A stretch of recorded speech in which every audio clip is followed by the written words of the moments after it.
Welcome back की एक मतलब फिर मैं आपसे खुश आमदीद करता हूँ इस प्लेटफॉर्म पर। एशियस थर्ड टेस्ट डे 4 को डिस्कस करने के लिए आज हम यहाँ आपके सामने पेश हुए हैं। उम्मीद ये की जा रही थी कि आज के दिन रिजल्ट आ जाएगा और ऑब्वियसली देखते हुए कि जिस तरीके से इंग्लैंड ने through out the series batting की है और जो ऑस्ट्रेलिया की डोमिनेंस है, तो सबको देखते हुए लग रहा था कि आज के दिन ऑस्ट्रेलिया जो है अपना टारगेट सेट करने के बाद उनको ऑल आउट कर लेगी, लेकिन ऐसा नहीं हुआ। आज के दिन स्टम्प्स तक अगर हम कहानी आपको बताएं तो 207 पर 6 आउट है यहाँ पर इंग्लैंड के, और अभी इंग्लैंड को मजीद जीतने के लिए 228 रन दरकार हैं। तो इस तरीके से अगर हम बात करें तो आज के दिन के एंड तक उनके दो बैटर्स क्रीज पर जो मौजूद हैं वो हैं विल जैक्स, जो उनके स्पिनिंग ऑलराउंडर हैं, और साथ उनके wicket keeper batter Jamie Smith crease पर मौजूद हैं। और अगर एक्सपेक्टेशन के हवाले से बात की है तो विल जैक्स ने एक पार्टनरशिप तो लगाई थी, हमने देखा था कि ब्रिस्बेन में अपने कैप्टन के साथ, लेकिन खास उस तरीके से कंट्रीब्यूट नहीं कर पाए। और जेमी स्मिथ का बहुत ड्राई पीरियड गया ये सीरीज में, थ्रू आउट में देखा कि वो स्ट्रगल करते हुए नजर आए। तो होप्स बहुत ही जिसे कहते हैं कि ना होने के बराबर हैं इंग्लैंड के लिए ये 228 रन चेस करना बकिया 4 विकेटों के साथ। तो इस तरीके से लगा नजर ये आ रहा है कल डे 5 पर जो है मतलब आप इसे इस तरीके से देखेंगे कि 11वें दिन पे एशियस के जो प्ले हुआ है 11 दिनों का, उसमें ही एशियस जो है ऑस्ट्रेलिया जीत लेगी। तो ये चीजें सामने हमें नजर आ रही हैं। आज के दिन में अगर हम बात करें तो 2 सेशन तक हम देखें तो आज का दिन जो डे 4 है उसको इंग्लैंड ने 2 सेशन जीते हैं। अगर हम ये बात करें, कल हमें पता था कि ओवरनाइट एलेक्स कैरी और ट्रेविस हेड दोनों सेट बैटर्स खेल रहे, तो लग रहा था कि वो स्कोर को 5 मिनट से बियॉन्ड लेके जाएंगे, लेकिन हमने देखा कि इंग्लैंड ने वहां पर फाइट बैक किया और उनको जल्दी आउट कर लिया। जॉश टंग ने 4 विकेटें हासिल की और ब्राइडन क्लास ने 3 विकेटें हासिल की। 172 रन कर पाए 172 रन कर पाए वहां पर ट्रेविस हेड, और 72 रन कर पाए एलेक्स कैरी। दोनों ने अपने एलेक्स कैरी ने अपना 100 मिस किया और ट्रेविस हेड ने अपना डबल 100 मिस किया। तो इस तरीके से हम देखें तो बकिया उनकी बैटिंग लाइन उस तरीके से कंट्रीब्यूट नहीं कर पाई। एक मिनी सा कमबैक हमें देखने को मिला वहां पर इंग्लैंड की जानिब से, और इंग्लैंड ने वो सेशन जीता जहां पर हम सोच रहे थे कि टारगेट जो है वो बियॉन्ड 500 जाएगा और 550 560 तक सोचेगी ऑस्ट्रेलिया, लेकिन वो हमने देखा कि एट द एंड 435 तक महदूद होकर रह गया। तो ये एक जिसे कहते हैं कमबैक हुआ था। और सेशन के हवाले से, उस पर्टिकुलर मैं सेशन के हवाले से बात करूं, मैच का कॉन्टेक्स्ट हटा के, तो वहां पर इंग्लैंड के लिए अच्छा सेशन था। उससे अगला सेशन भी हमने देखा कि इंग्लैंड जब बैटिंग करने आया तो 2 विकेटें उनकी जल्दी गिरी, लेकिन उसके बाद हमने देखा कि एक पार्टनरशिप लगी वहां पर जैक क्रॉली और जो रूट के दरमियान। तो एक स्टेज तक लग रहा था कि वो गेम में इन है। फिर हमने देखा कि लास्ट सेशन में एंड में हमने देखा जो चीजें हमारे सामने पेश हुई, जिस तरीके से मैंने आपको कहा कि जब जब लगता है कि इंग्लैंड गेम में अब थोड़ा सा शायद ऑस्ट्रेलिया को अंडर प्रेशर करने लगा है, वहीं पर कोई चीज होती है, ऑस्ट्रेलिया कम बैक करता है और फिर उनको गेम में बिल्कुल पीछे कर देता है।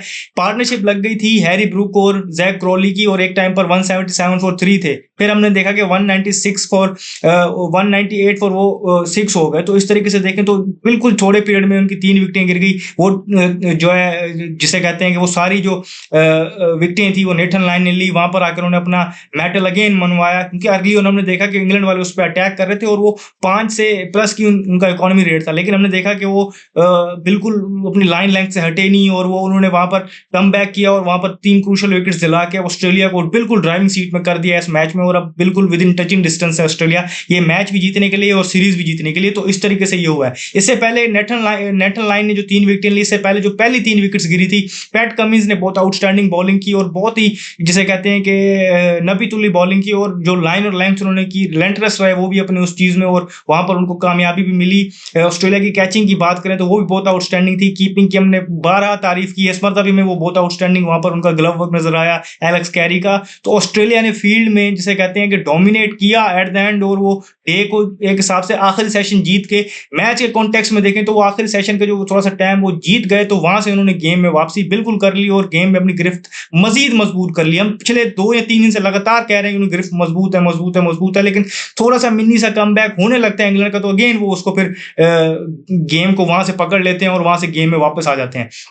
तो मैंने आज के दिन के आपको की अपडेट्स बताई कि जल्दी आउट कर लिया, इतना ज़्यादा टाइम नहीं लिया इंग्लैंड ने ऑस्ट्रेलिया को आउट करने में, तो और फिर वहां से डबल 100 नहीं कर पाया ट्रेविस हेड, और एलेक्स कैरी भी नहीं कर पाया अपना 100। 4 विकेटें ली वहां पर जो जॉश टंग है उन्होंने, और 3 विकेटें ली ब्रायडन कार्स ने।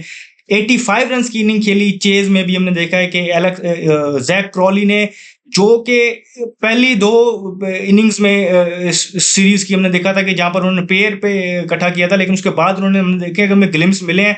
एक बार उन्होंने पहले भी अच्छी इनिंग खेली थी, यहाँ पर भी 85 रन की इनिंग थी, लेकिन कंटिन्यू नहीं कर पाए उसको, बड़े 100 में वो नहीं कर पाए। वो इस चीज को देखेंगे कि 100 यहाँ पर करना और चेज में करना कितनी बड़ी है, उनसे अपॉर्चुनिटी मिस हुई है। तो कहीं ना कहीं वो स्टैंड आउट नजर आए।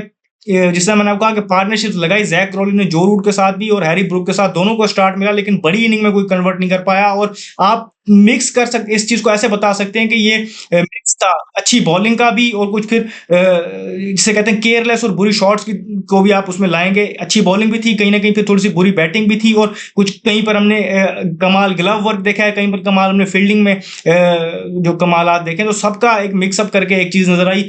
बहरहाल एट द एंड जो आपके सामने चीजें मौजूद हैं वो ये हैं कि 207 रन दरकार हैं यहाँ पर इंग्लैंड को, 228 रन दरकार है यहाँ पर इंग्लैंड को, और उनके सिर्फ 4 विकेट्स बाकी हैं, और उनके 2 बैटर ऐसे खड़े हैं जिनसे एक्सपेक्ट नहीं किया जाता। यहाँ पर अगर उनको स्लाइड चांस अगर कोई देता, वो और जो होप थी उनके लिए जो जीतने के लिए, वो बेन स्टोक्स पर थी कि वो ऐसे सिचुएशन में राइज करते हैं और बड़ा स्कोर करते हैं। लेकिन नेथन लायन ने उनको आज जल्दी आउट कर लिया, और जैसे ही बेन स्टोक्स आउट हुए तो आपको नजर आ रहा था, विजिबली नजर आ रहा था कि जो होप्स हैं एशियंस की और इस मैच की भी, और ऑब्वियसली फिर एशियंस की भी, वो इंग्लैंड की जो है खत्म हो चुकी हैं।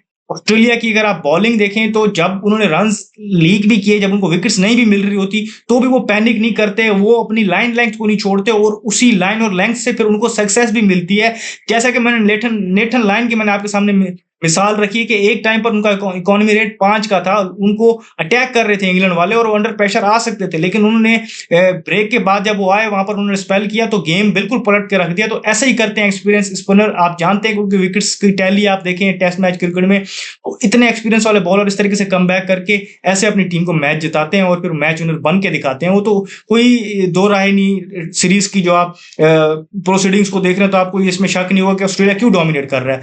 तो जो भी कल फर्दर अपडेट्स होंगी वो हम आपको यहाँ पर बताएंगे। इस वीडियो में फिलहाल इतना ही, मुझे दीजिए शुक्रिया, अल्लाह हाफिज।